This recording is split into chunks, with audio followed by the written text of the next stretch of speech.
Hello and welcome to our channel. आज का topic है कार्डियक मसल, स्मूथ मसल और स्केलेटल मसल के बीच में डिफरेंसेस।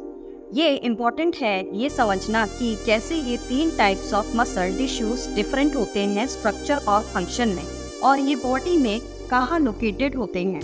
सो चलिए देखते हैं इन्हें याद रखने का इजी वे। सिंपल लैंग्वेज में कहा जाए तो कार्डियक मसल हमारे हार्ट के लिए काम करते हैं, स्मूथ मसल हमारे इंटरनल ऑर्गन्स को कंट्रोल करता है और स्केलेटल मसल हमारे मूवमेंट और पोस्चर को कंट्रोल करता है। शुरू करते हैं कार्डियक मसल से, जो आपको सिर्फ हार्ट में मिलेगा। कार्डियक मसल का काम है इनवॉलेंटरीली कॉन्ट्रैक्ट करना, यानी ये आपके कंट्रोल में नहीं होता है। इसका एक यूनिक फीचर है, इसमें इंटरकैलेटेड डिस्क होते हैं जो नेबरिंग सेल्स को कनेक्ट करते हैं। ये डिस्क हार्ट के सेल्स को एक सिंक्रोनाइजेशन में काम करने में हेल्प करते हैं ताकि हार्ट एक रिदमिक कॉन्ट्रैक्शन कर सके। कार्डियक मसल को एक और चीज यूनिक बनाती है इसका ऑटोमेसिटी।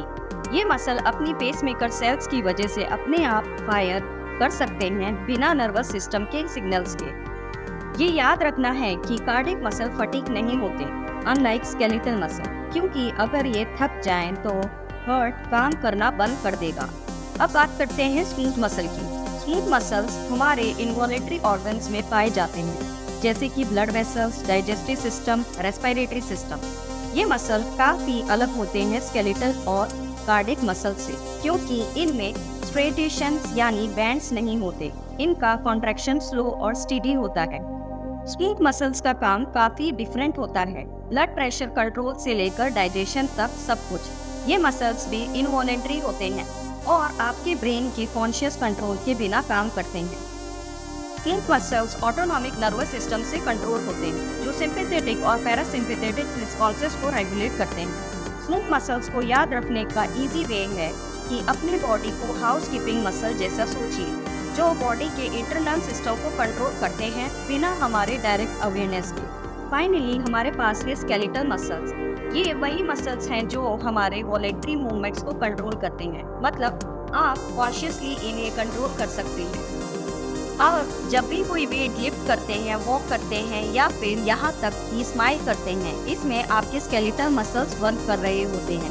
स्केलेटल मसल्स स्ट्रेटेड होते हैं, यानी इनमें अल्टरनेट डार्क और लाइट बैंड्स होते हैं जो इन्हें कार्डियक मसल से थोड़ा सिमिलर बनाते हैं। स्केलेटल मसल्स डायरेक्टली अटैच होते हैं बोन से वाया टेंडन्स, और यही हमें मूवमेंट करने में हेल्प करते हैं। इसको याद करने का सिंपल तरीका है कि स्केलेटल मसल फटीग होते हैं। अगर आप हैवी एक्सरसाइज करते हैं तो कुछ देर बाद मसल थक जाते हैं। ये इसलिए क्योंकि स्केलेटल मसल कॉन्ट्रैक्शन को कंटिन्यूअस एनर्जी चाहिए, और जब एनर्जी डिप्लीट हो जाती है मसल फटीग हो जाता है। सो टेबल से समझते हैं इसे।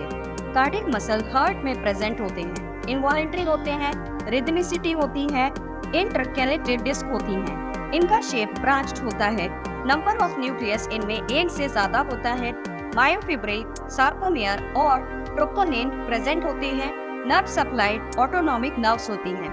स्मूथ मसल्स की बात करते हैं। ये इंटरनल ऑर्गन्स में प्रेजेंट होते हैं, इनवॉलेंटरी होते हैं, स्लो और सस्टेन कॉन्ट्रैक्शन करते हैं, कोई स्ट्राइटेशंस नहीं होती हैं। इनका शेप स्पिंडल और अनब्रांच्ड होता है, नंबर ऑफ न्यूक्लियस एक होता है, मायोफिब्रिल, सार्कोमेयर और ट्रोपोनिन प्रेजेंट होता है, नर्व सप्लाई ऑटोनॉमिक नर्व्स होती हैं। स्केलेटल मसल्स में देखा जाए तो ये अटैच होते हैं बोन से, वॉलेंटरी होते हैं, स्ट्राइटेड होता है, इनमें रिस्पॉन्सिबल होते हैं कॉन्शियस मूवमेंट के लिए। इनका शेप सिलेंड्रिकल और ब्रांच्ड होता है, नंबर ऑफ न्यूक्लियस एक होता है, मायोफिब्रिल, सार्कोमेयर और ट्रोपोनिन प्रेजेंट होता है, नर्व सप्लाई सोमैटिक नर्व्स होती हैं। अब जब आपको इन मसल्स का स्ट्रक्चर और फंक्शन समझ आ गया तो ये समझना ज़रूरी है कि डिफरेंट डिजीजेस और कंडीशंस कैसे इन मसल को अफेक्ट कर सकती है। कार्डियक मसल डैमेज रिजल्ट करता है हार्ट डिजीजेस जैसे कि heart failure.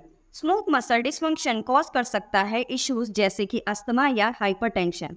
Skeletal muscle problems जैसे कि मसल डिस्ट्रॉफी या muscle strain injuries directly affect करती हैं मूवमेंट को। आई होप ये वीडियो आपको अच्छी लगी होगी, तो लाइक करें, शेयर करें और सब्सक्राइब करें।